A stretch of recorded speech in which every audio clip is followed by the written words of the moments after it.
Hello again, everyone. It's again Giuseppe Rosano, and I understand there's been a technical glitch, and but we'll continue with the webinar. And as you've may have heard, this is part of the cardiovascular updates. There is a website and a platform that will that covers the heart failure, chronic coronary syndromes, and what is important, the interlink between heart failure and chronic coronary syndromes. I'm joined today by Professor Mehmet Yilmaz from Turkey that will give a presentation on two clinical cases. And I'm joined in the steering committee by Professor Lam and Pedro Schwartzman from Singapore and Brazil. So the platform is really an international platform that covers all the globe.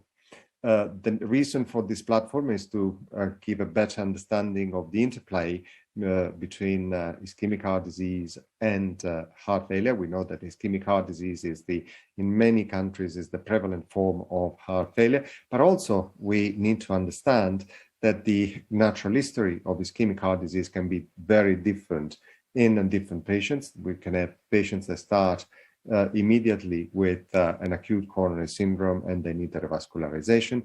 Other that starts with symptoms and will need a medical therapy or a revascularization. But the main message is that they are not alternative. I mean, they are complementary and should be used together in the same patients. Now, the ESC guidelines have highlighted important characteristics in the heart failure management program. And first of all is the fact that they are person-centered. They need to be multidisciplinary, and patients should be treated by the heart failure team that will include different actors and, where possible, also nurses and pharmacists and physiologists. And the program of this multidisciplinary approach should include the prevention and progression of the disease, control of symptoms, and maintain symptoms in their preferred place of care or the end stage treatment of an end stage. The components of the person-centered approach include the optimized management with drug devices, lifestyle choices, educate patients on what to do, what not to do, especially, for example, when they travel and during their daily activities, provide the psychological support, and also give guidance on how frequent should the follow-up be taken. And part of this multidisciplinary care is also the assessment for changes in patient physiology that may relevant to adjustment in medical therapy or in interventional pathways. So we know that over the years there's been a complete change in the treatment of patients, and the optimal medical therapy went from using all drugs for all patients to in the mid-80s with a better target-oriented approach. Now in 2020, we moved to the tailored therapy that are according to patient profile. And in the future, what we should expect is more precision medicine, where the treatment will be based on gene selection and may be guided or helped by artificial intelligence. But without any further ado, it's a great pleasure for me to introduce Professor Mehmet Yilmaz, that has been recently elected in the board of the Heart Failure Association of the European Society of Cardiology. Congratulations, Mehmet, that will discuss the roadmap for tough cases with HF-ref. Thank you very much, Mr. President, by the way, and it's my pleasure also to present in front of you while we're chairing the session. Today I'm going to share you two cases. The first case is rather a young lady with HF-ref. So it's a challenging case, by the way. The second one is a typical ischemic HF-ref. So we can just switching between the cases according to discussion in our discussion. So let me begin with my first patient. But by the way, these are real patients, by the way. They're not fictional. So these are real cases. The first case is a lady, is a young lady who was consulted to cardiology department. And during this consultation, I was the senior consultant after her third alive birth with this addressed on the second day postpartum.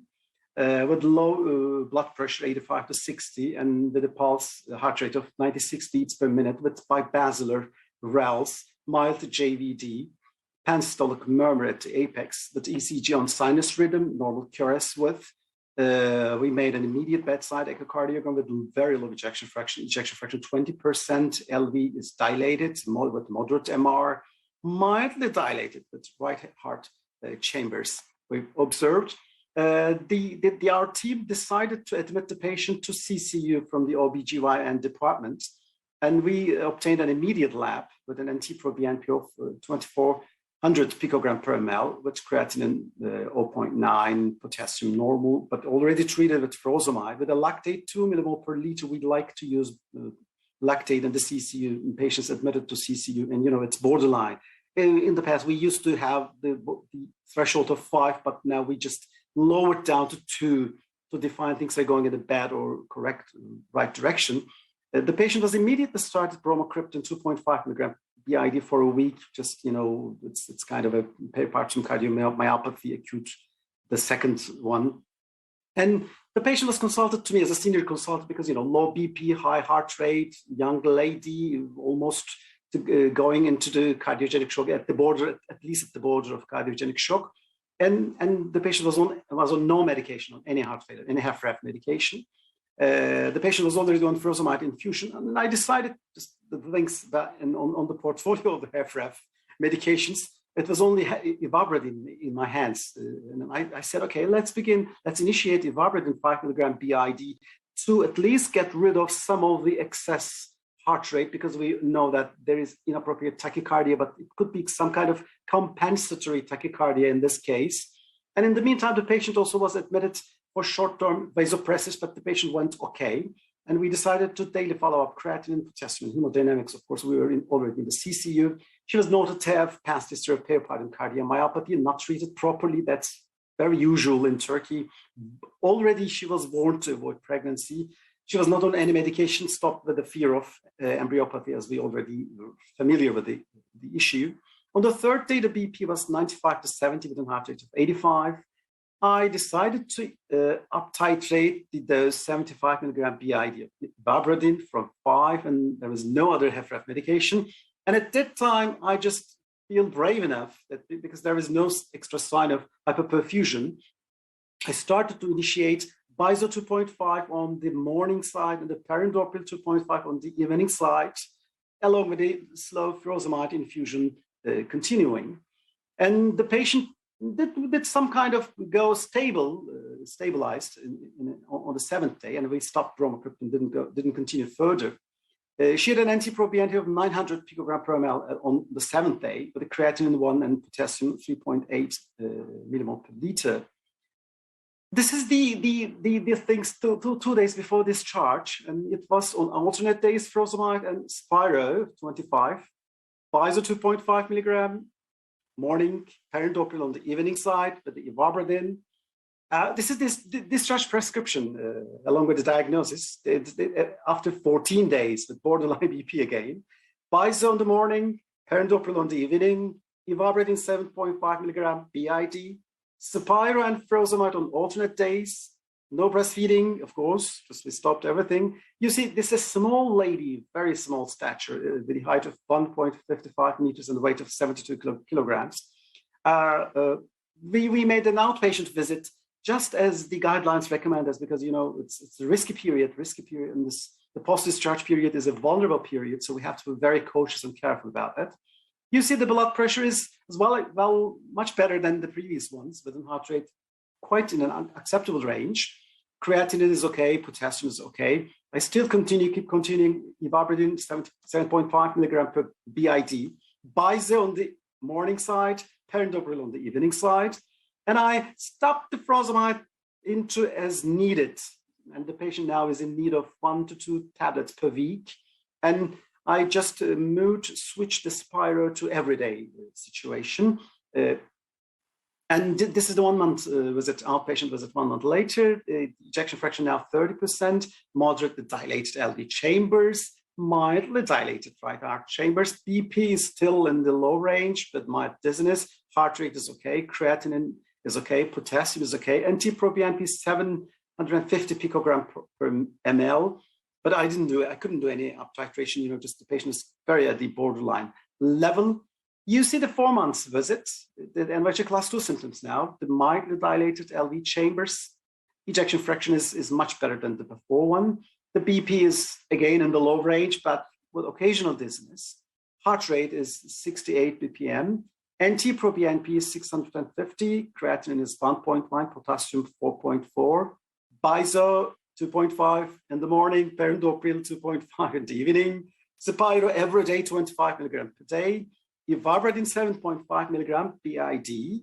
So I stop here with this case because this is a very challenging case in a young lady, small young lady with the repetitive episodes of peripartum cardiomyopathy. So just it's important to discuss what is next in this types of patients. And from here, if you allow me, I'm just jumping to the more typical case of today's discussion. Actually, he is a 67-year-old male with type 2 diabetes mellitus for 20 years. He's an ex-smoker with an occasional smoking episodes during the course. In his past history, he was reported to have anterior acute myocardial infarction 6 months ago. He had late admission to a private hospital. We all know pandemic-related issues. Though revascularized with stenting with DES at this 12th hour of peak chest pain. And at discharge report, his ejection fraction was reported to 40% with an NT-proBNP of 450 picogram per ml. In his discharge report, we didn't have the CDs or the details of. And on this occasion, he was hospitalized to the ward with the symptoms of dyspnea, chest pain, and cough, and with signs of congestion. At admission, he was reported to have NYHA class 4 symptoms with a BP of 170 millimeters of mercury, heart rate 84 BPM in sinus rhythm with bilateral rales with the 2 positive peritibial edema on both sides, NT-proBNP of 2,200 picogram per ml, troponin 2 times upper limit of normal. On the immediate echocardiogram, the LV ejection fraction 23%. And just the group started the IV diuretics. That is the typical therapy for this kinds of patients, even the ischemic patients. But the troponin is not very high. That typical range of what is expected, but we can discuss on that. And after 5 days of therapy with IV diuretics, he wants to be discharged because the patient is kind of reluctant to further revascularization. And this is the point that I'm consulted. At discharge, heart rate of 82 beats per minute in sinus rhythm, blood pressure is again borderline because already treated with the decongestive therapy and NYHA class 3. On the left panel, you see the proposed medications.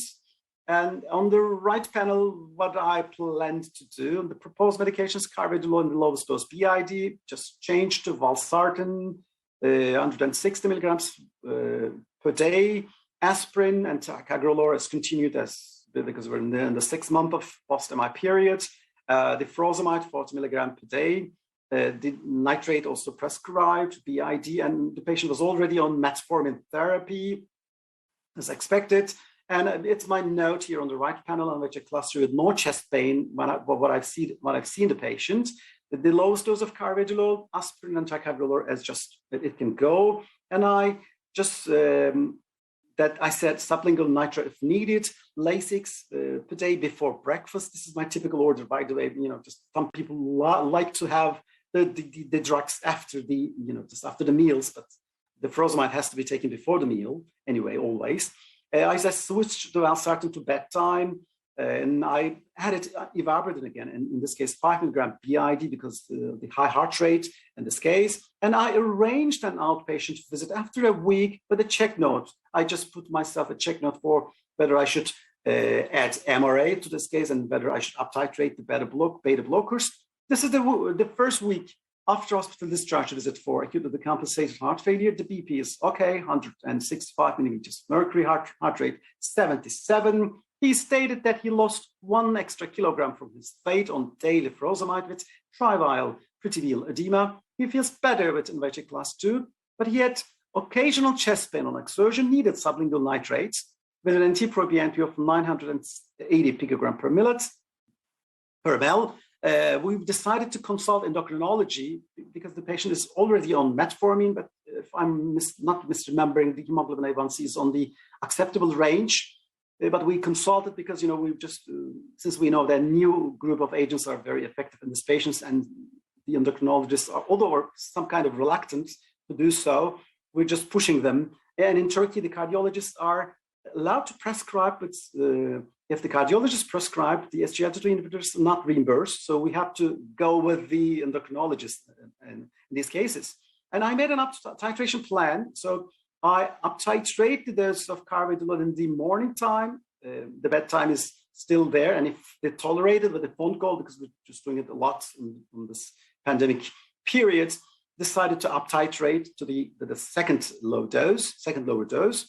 Valsartan, I just switched and I made the valsartan BID posology as well, just the 80 milligrams at the early morning and the 160 10 p.m. for following 4 days. I stopped and watched for daily furosemide. If needed, I changed it and initiate empagliflozin 5 milligram. And in Turkey, there are combined preparations with metformin, so 5 EMPA and 5 EMPA as BID form is available. So at the end, we have 10 milligrams of EMPA available in our hands. And I scheduled outpatient visit 1 week later again because there are problems ongoing.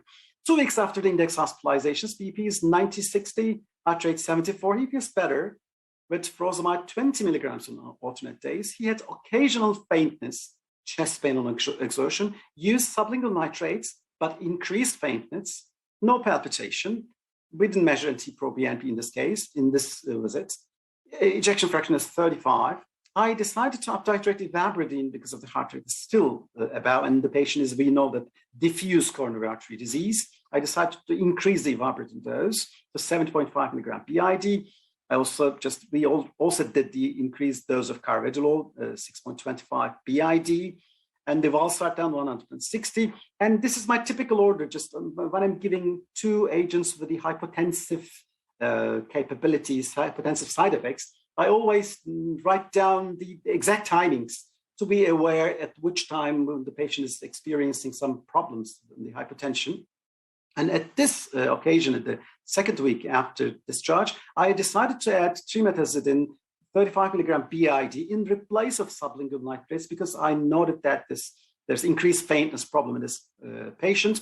The patient was on EMPA 10 milligram, but in a divided dose, 5 milligram EMPA plus 850 milligram metformin as a BID form. And I arranged again, outpatient scheduled visit 2 weeks later. It's about the 1 month after index heart failure events. This is the 1 month visit. BP is okay, heart rate is okay, he feels better. NT-proBNP is 600. Creatinine is okay. EGFR is 41, by the way. Potassium is 4.8. No weight gain. Ejection fraction is okay. This is my treatment plan. I decided to add Spiro, 25 milligram on alternate days. For 1 week later, check for creatinine and potassium. Continue ivabradine, continue carvedilol, continue trimetazidine, 35 milligram BID. And I scheduled outpatient visit 1 month later. And also I scheduled for cardiac rehabilitation. We had cardiac rehabilitation program as well. We made WhatsApp messaging as many people are doing in these days. 1 week later of 1 month visit, creatinine is okay, potassium is 5.3. It's a little bit on the higher range, but I decided to continue as prescribed. This is visit 4, second month visit after index heart failure events. NYHA class 2 BP is okay, heart rate is quite okay. NT-proBNP is decreased 360 picogram per ml. Creatinine is slightly elevated, potassium is 5.3, and I noted the patient. I asked the patient actually, but the patient has had breast tenderness with an ejection fraction of 42%. You see the ongoing therapy, aspirin plus ticagrelor. Of course, we're still in the post-MI 1 year range. Valsartan 160 milligram BID with the 10 a.m., 10 p.m. regime. Ivabradine 7.5 milligram BID, Lasix as is needed. Empa 10 milligram in the divided doses I already mentioned, and I changed Spiro to eplerenone because we're speaking about male patients. And I switched to, because the patient complained about lots of drugs taking, and I noticed that there's one MR preparation in Turkey as well, the trimetazidine 80 milligrams per day. And I decided to up-titrate carvedilol, just to try to up-titration of the carvedilol. You see here in the table the temporal change in the parameters. You see the ejection fraction by the therapy, of course, by the effective FRF therapy is improved. Heart rate is clearly decreased. NT-proBNP, of course, decreased in this case, and very much decreased in an acceptable manner. You see blood pressure is fluctuating during the up-titration periods. We have some decrease in the blood pressure range, and it's in an acceptable range. I had the chance to increase the ivabradine to 7.5 milligram, to carvedilol to 12.5 BID, but it's gradually, to be honest. The valsartan is on the 1 month visit is already 160 milligram BID.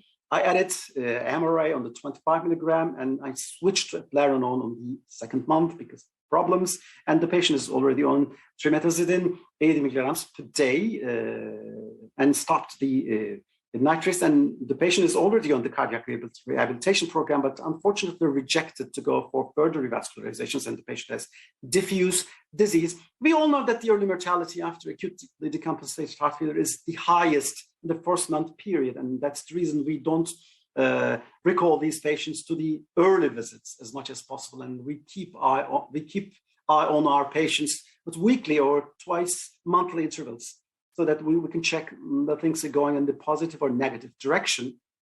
And we all know that high heart rate at discharge potentially contributes, because it's a vulnerable phase. So if the heart rate is more than 80 compared to less than 64, there's 41% increased mortality. So heart rate is an integral part, not only in the dilated, but also in the ischemic FRF patients. So it's important, and we should keep in mind that ivabradine decreases cardiovascular mortality if heart rate is above 75. This is EMA report, and it can increase the ejection fraction. But ejection fraction is not necessarily a measure of contractility. Rather, ventricular arterial coupling is more important in this case, actually. So just given the KOLs in the heart failure arena is just trying to get rid of the ejection fraction dilemma. We all know that there are some confusing parameters as well. But this is the basics of cardiac physiology. We all know that end-systolic elastance is the gold standard. It's a load-independent measure of chamber contractility. And on the other hand, arterial afterload is the EA, effective arterial elastance. And in healthy situation, EES and EA are closely matched to optimize mechanical efficiency, such that the ventricular arterial coupling ratio is running between 0.5 to 1. Why I'm reminding you of this? Because there's one publication published in JACC some years ago that the selective heart rate reduction with ivabradine improved total arterial compliance just by reducing the EA, arterial elastance, which means an improvement in the ventricular arterial coupling. But the EES, the end-systolic elastance, a marker of LV contractility, remained unchanged. Increased ventricular arterial coupling just must be assumed to have produced the increased stroke volume seen in the ivabradine treated patients. So it's overall improving the arterial coupling. Ventricular arterial coupling is improved, but not the EES, of course, not the LV contractility in this case. So it has a kind of hemodynamic benefit as well. So in conclusion, we should keep in mind that beta blockers and ivabradine are agreeable and complementary sisters in the management of patients with HFrEF, particularly and those with ischemic HFrEF. Ivabradine might potentially pave the way for up-titration of beta blockers, and this is particularly true for carvedilol in my practice. It's the most frequently prescribed beta blocker in many countries. What ivabradine does is related to setting the damaged sarcomeric structure to work at a lower speed for handling ion exchange and also better filling. And please remember the analogy. I always remind the analogy of engines. The 1.2 liter diesel engine, HFrEF cardiomyocyte, cannot perform as good as 2 liter diesel engine, although now we're just getting rid of all these engines and we're switching to electric engine. But anyway, that's normal cardiomyocytes and needs pushing the accelerator with the higher speeds at the cost of more rapid exhaustion. Hence, the concept is to use the 1.2 liter diesel engines within its limits, just to make it more efficient and longer living, because slowing down in the traffic saves lives. Slow down to slow life. And thank you very much for your attention. Thank you, Professor Ilma. It's a very nice talk, very nice presentation on the interplay of the ivabradine and beta blockers, but also the effect of the metabolic therapy, and a very timely mention on how to save energy, especially now that the prices of both diesel and petrol are skyrocketing. So, absolutely.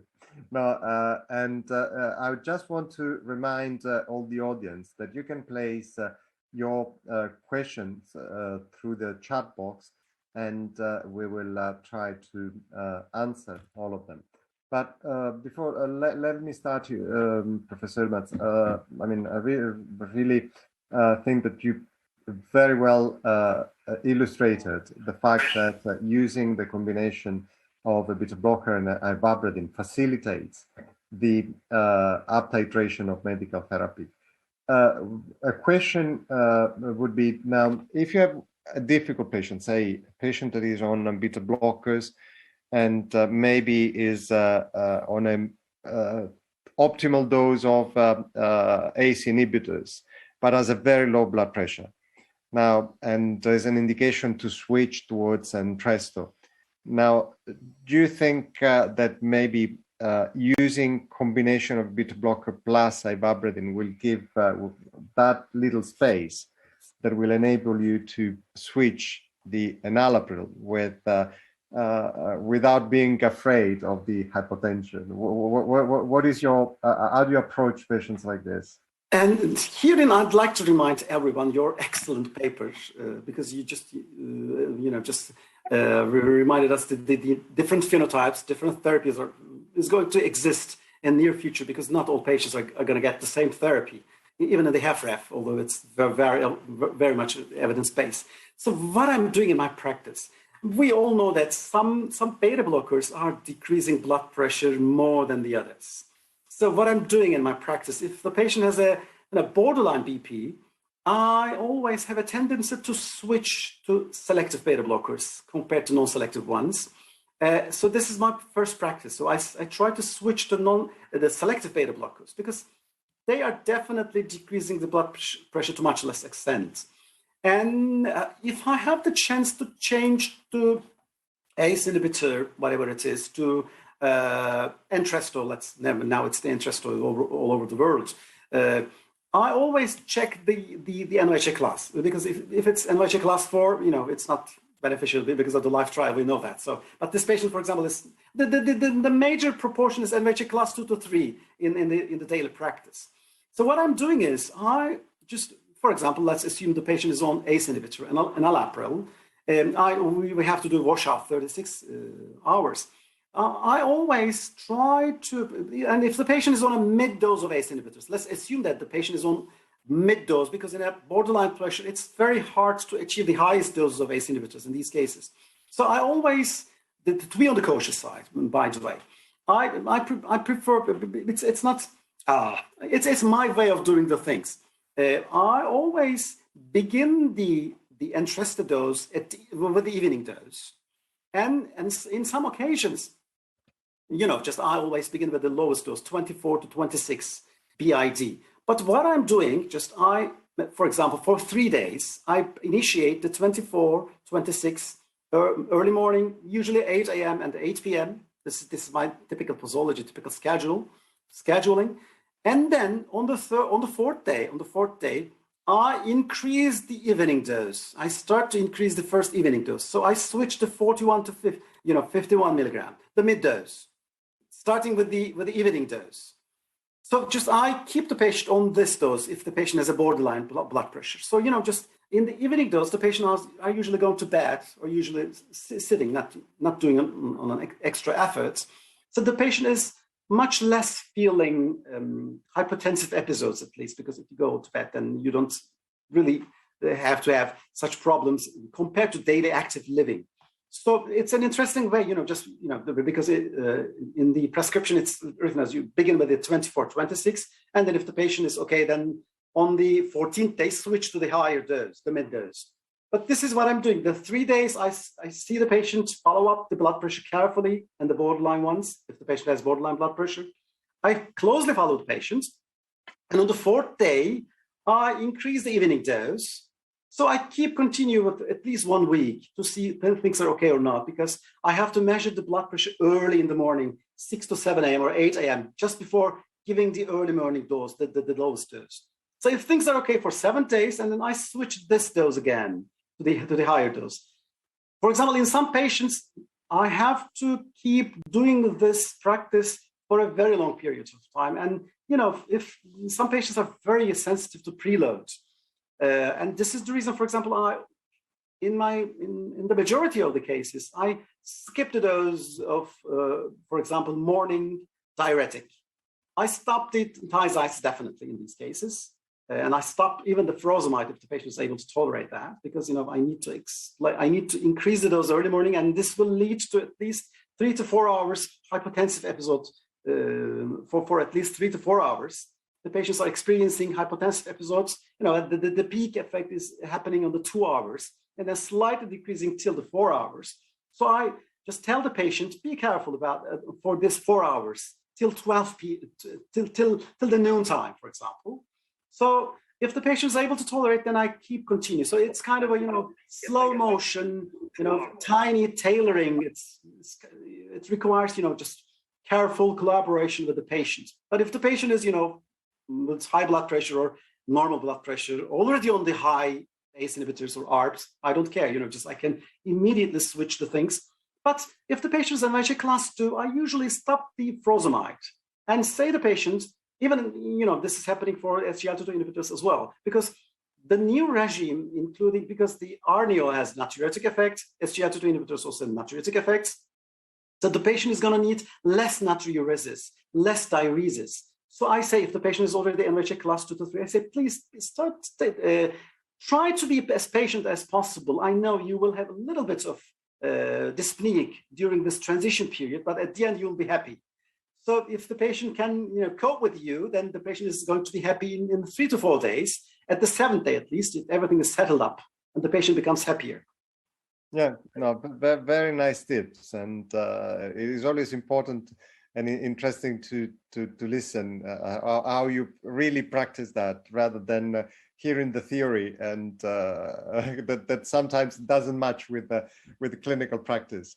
Now, in terms of your clinical practice, now when you try to target, say, the heart rate, you've shown the data from SHIFT showing that patients should have a heart rate below 60 beats per minute. And actually, SHIFT was a study of beta blocker plus ivabradine versus beta blocker, rather than ivabradine versus placebo. Now, what is your target heart rate in patients with heart failure, and how do you prefer to achieve it? I mean, we've seen that you frequently use the association therapy, and how often you use the ivabradine in those in sinus rhythm? Just my target is usually something between 60 to 65 in my daily practice. But for example, if the patient is suffering from acutely decompensated heart failure, in the second patient, the first patient, there's a problem of compensatory tachycardia. So, if you decrease the tachycardia in a patient having a compensatory tachycardia, then you may end up with, kind of hazard in that patient. So, we have to be very careful. We have to be doing things in a tailored manner. But we should always keep in mind that if the heart rate is about 80s, it's always beneficial. For example, it's kind of out of indication things. But for example, in Turkey, some of my colleagues also like to use, for example, ivabradine when you have to administer some inotropes, because just the inotropes end up with the increased heart rate, and the patient is already on the increased heart rate, having high heart rate. So just how should I decrease that heart rate in this patient? And the ivabradine is the only option in that case. That's a very interesting indication. But I find it very useful in the CCU and the ICU setting. But in the outpatient setting or in the ward setting, I try to get the heart rate 60 to 65 range. And to be honest, in my daily practice, I use mostly the 5 BID. But what's interesting that, for example, if your patient's heart rate is, for example, at the range of 85, then when you give, for example, 5 milligram BID, then you end up with for example, the patient's heart rate comes to 75 with 10 difference, absolute 10 BPM difference. But for example, if your patient has 80, it can also, with 5 BID, decrease down to 75. So, the response is related to the baseline heart rate. So if very high heart rate, you can end up with very efficient decrease in the heart rate to lowering. I'm not saying lowering, optimizing heart rate. It's optimizing the heart rate, optimizing the excessive heart rate. There's an excessive problems with the IF channels. We all know that. Anyway, so but I try to get the threshold of 6 to 65. I'm not trying to go beyond that so much because I always give kind of effect to the beta blockers as well, because beta blockers are going to have some kind of decrease in the heart rate as well. So I just leave that threshold because I don't know whether in the typical example in Europe as well, but in Turkey, the heart failure patients are very much sensitive to beta blockers. Mm-hmm. So, for example, when I first read the Merit Heart Failure paper, just the median dose 150, so just the aim to 200 milligrams of metoprolol succinate in these patients, it's hard. In my practice, I'm a heart failure specialist.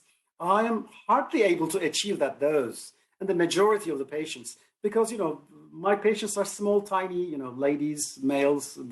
They're not big, Black Americans, so it's kind of different. The different sensitivities are also doing, but at least the moderate doses are achieved. I'm able to achieve the moderate doses, not the very high dose, maybe. But in the up titration schedule, I like the interaction between carvedilol and ivabradine as well. It's very interesting in my practice that ivabradine makes me up titrate the dose of beta blocker. Because, if you do the hemodynamics better, then when the hemodynamics become better, the patient is able to tolerate the beta blocker issues because, beta blockers are some kind of, because it decreases sympathetic bombardment, that kind of life-saving in the acute phase, but not in the chronic phase, of course. So it helps me to up titrate the carvedilol in many occasions. Oh, that is very good, and especially the experience on the dose of beta blockers. I have the same experience. When I was working in Italy, I was using much lower doses of beta blockers just because of tolerability compared to patients that I see now in the UK. And so it's, and that was not personal because I haven't changed. So it's has to do with patient frame and things. Now we have an interesting question from Anna Asani.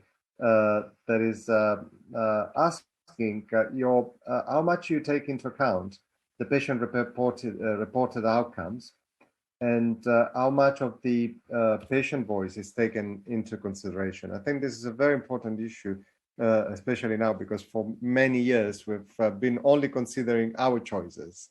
So what is your practice? Since you're going to lead the HFA from now on, then that's going to be, that should be the scope of the HFA as well, I believe, because we always focused on much more, just we're obsessed with the mortality reduction, and we didn't care what the patient is feeling till now. But since I'm doing a private practice and just personal practice, I'm taking care of my patients individually. For example, in my personal portfolio, I have about 250 to 300 HFrEF patients in my personal follow-up.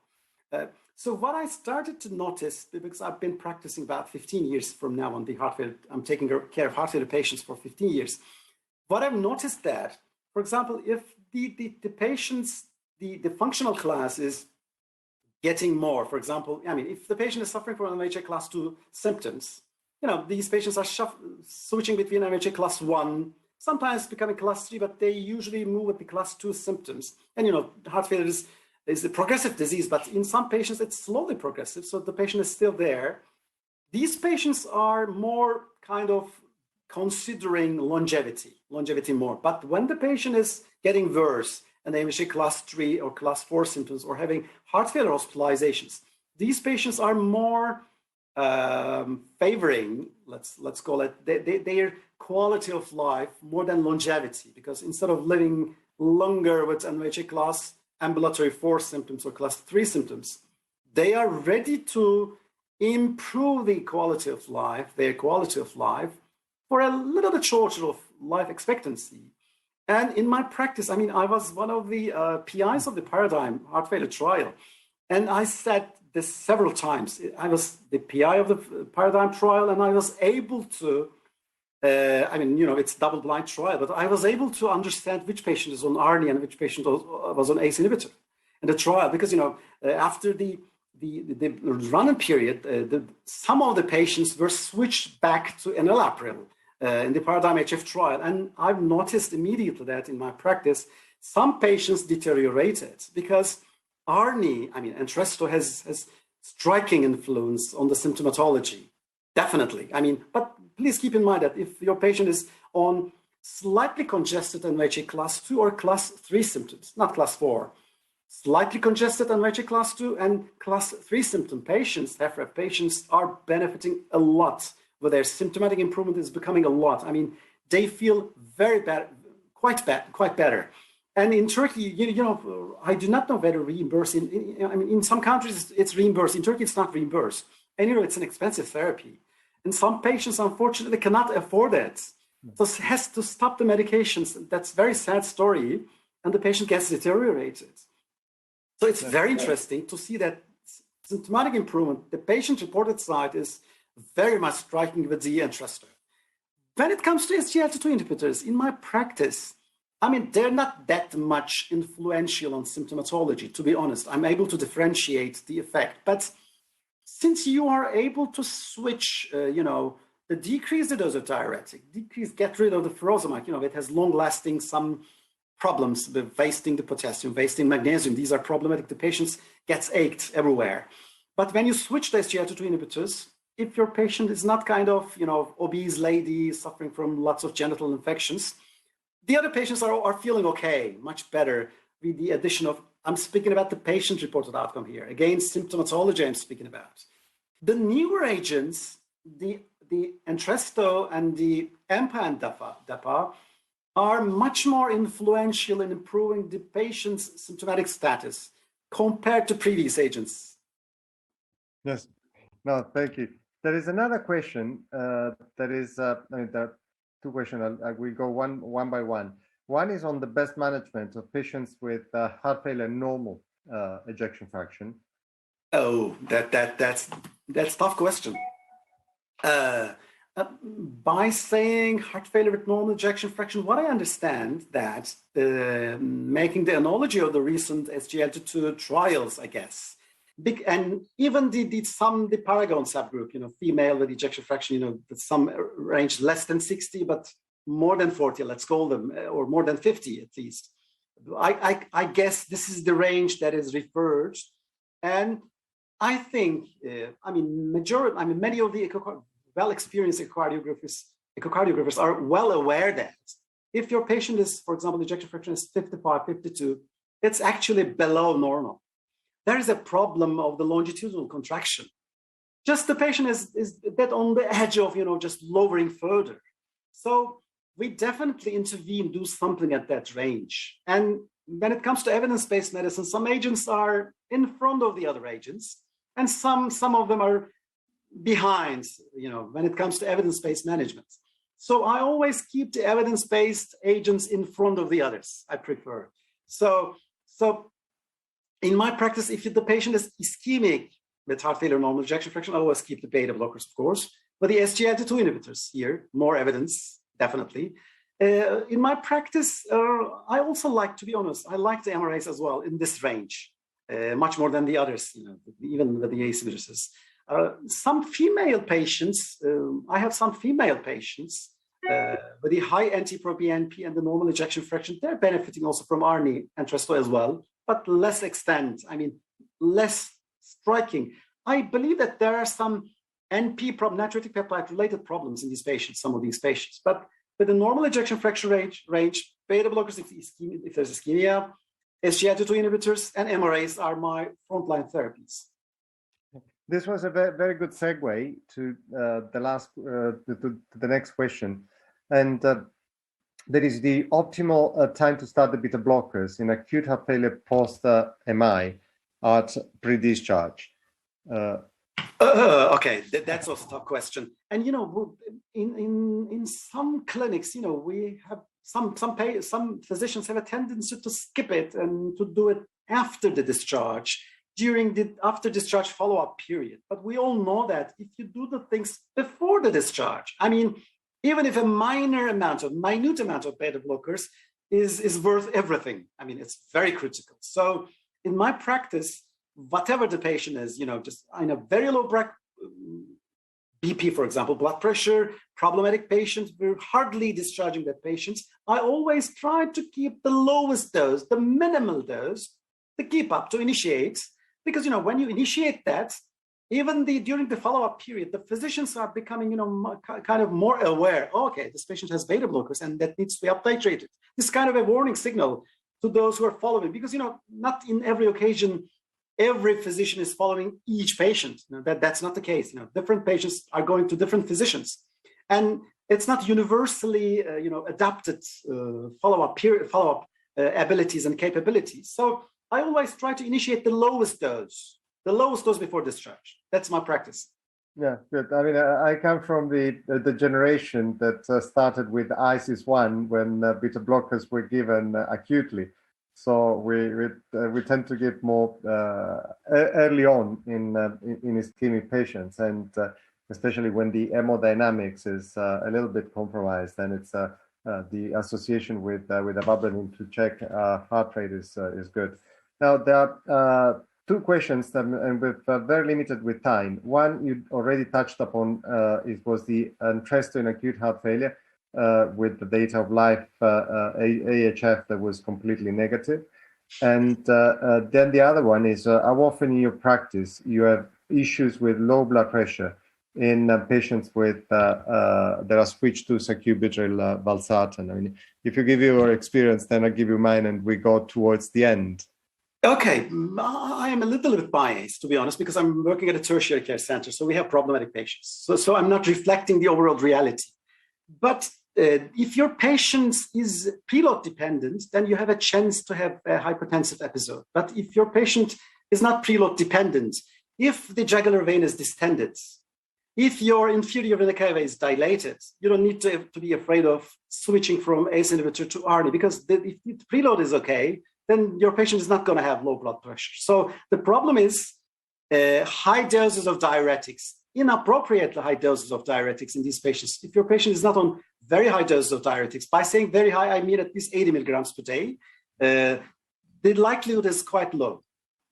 Perfect. No, thank you. And I mean, unfortunately, we are very tight with time. And of course, you touched upon the fact that in acute heart failure, Entresto was not superior to valsartan, and that is something that is very important to take into account, especially now that we're in places where we face issues with the cost of medications and patients discontinuing.